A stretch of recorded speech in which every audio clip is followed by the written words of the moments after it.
أعوذ بالله من الشيطان الرجيم. بسم الله الرحمن الرحيم. يا أيها الناس اتقوا ربكم الذي خلقكم من نفس واحدة وخلق منها زوجها وبث منهما رجالا كثيرا ونساء، واتقوا الله الذي تساءلون به والأرحام، إن الله كان عليكم رقيبا. وآتوا اليتامى أموالهم ولا تتبدلوا الخبيث بالطيب، ولا تأكلوا أموالهم إلى أموالكم، إنه كان حوبا كبيرا. وإن خفتم ألا تقسطوا في اليتامى فانكحوا ما طاب لكم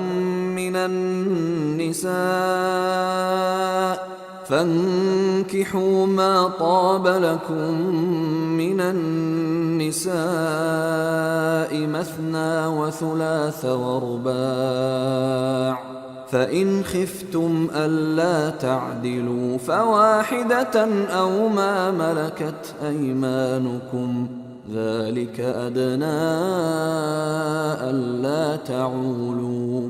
وآتوا النساء صدقاتهن نحلة، فإن طبن لكم عن شيء منه نفسا فكلوه هنيئا مريئا. ولا تؤتوا السفهاء أموالكم التي جعل الله لكم قياما وارزقوهم فيها واكسوهم وقولوا لهم قولا معروفا. وابتلوا اليتامى حتى إذا بلغوا النكاح فإن آنستم منهم رشدا فادفعوا إليهم أموالهم، ولا تأكلوها إسرافا وبدارا أن يكبروا. ومن كان غنيا فليستعفف، ومن كان فقيرا فليأكل بالمعروف. فإذا دفعتم إليهم أموالهم فأشهدوا عليهم، وكفى بالله حسيبا. للرجال نصيب مما ترك الوالدان والأقربون، وللنساء نصيب مما ترك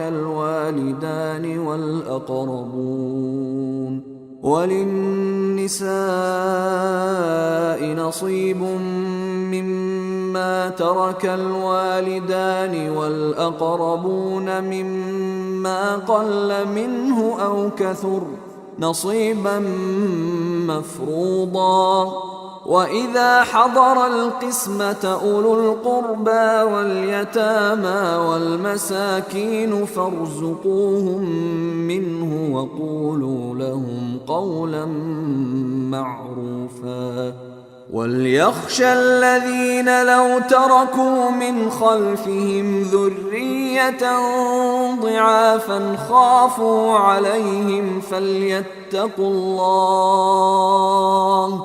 فليتقوا الله وليقولوا قولا سديدا. إن الذين يأكلون أموال اليتامى ظلما إنما يأكلون في بطونهم نارا، إنما يأكلون في بطونهم نارا وسيصلون سعيرا. يوصيكم الله في أولادكم للذكر مثل حظ الأنثيين، فإن كن نساء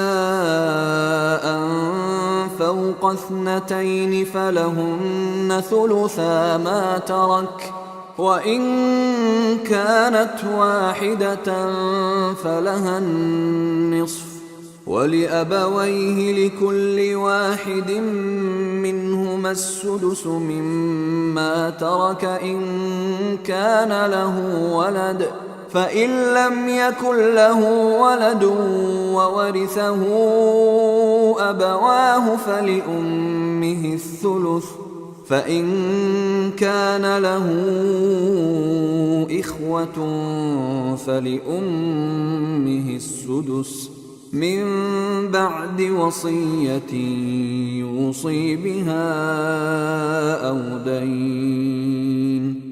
آباؤكم وأبناؤكم لا تدرون أيهم أقرب لكم نفعا، فريضة من الله، إن الله كان عليما حكيما.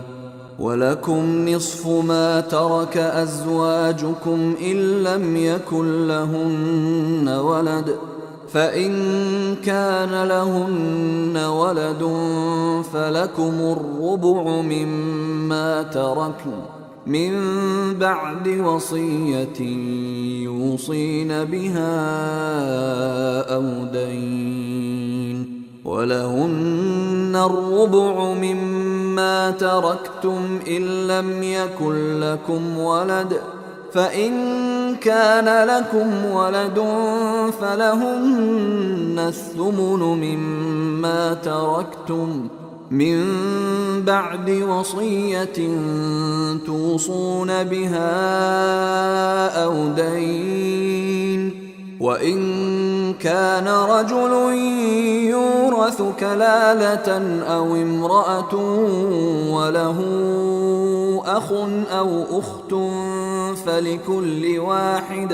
فلكل واحد منهما السدس، فإن كانوا أكثر من ذلك فهم شركاء في الثلث من بعد وصية يوصى بها أو دين غير مضار،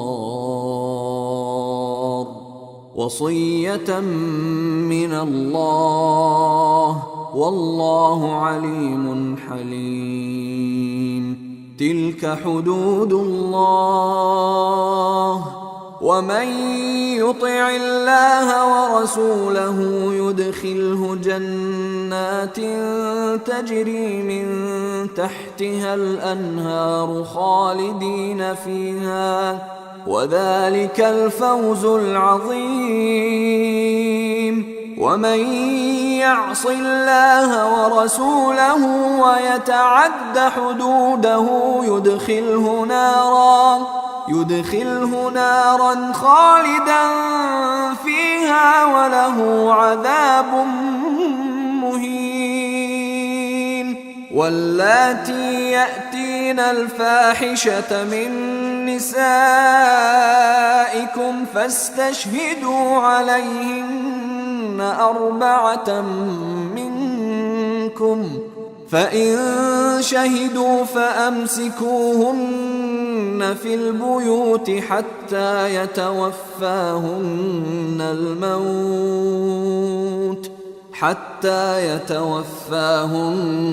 الموت أو يجعل الله لهن سبيلا.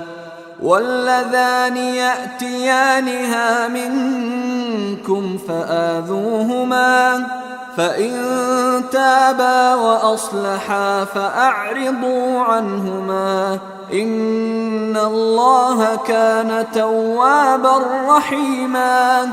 إنما التوبة على الله للذين يعملون السوء بجهالة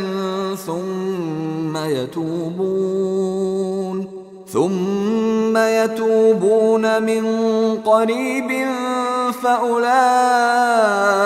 يتوب الله عليهم وكان الله عليما حكيما. وليست التوبة للذين يعملون السيئات حتى إذا حضر أحدهم الموت قال إني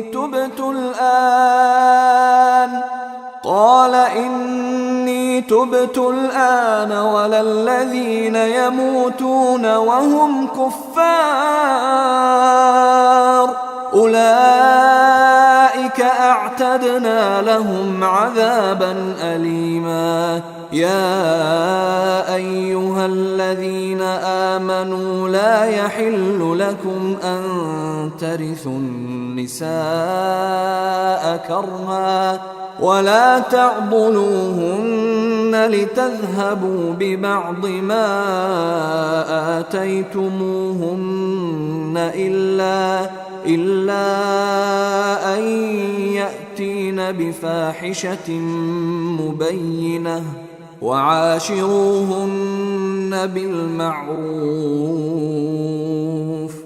فإن كرهتموهن فعسى أن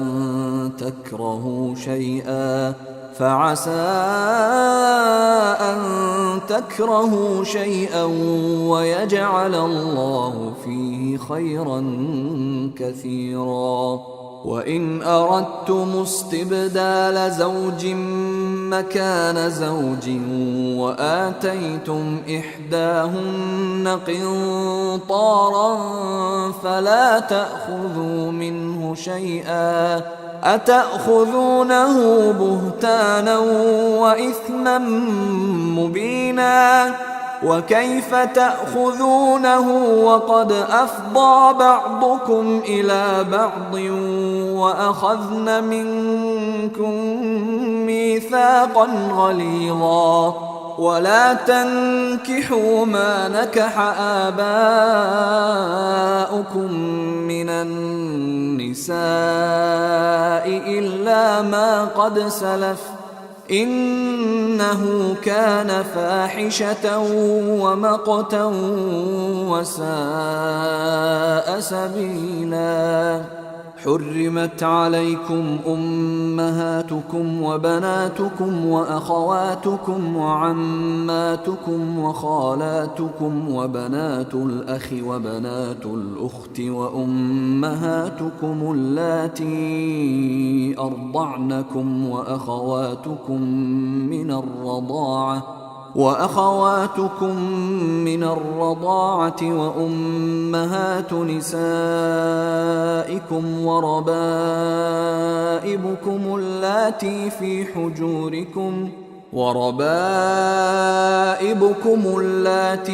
حجوركم من نسائكم اللاتي دخلتم بهن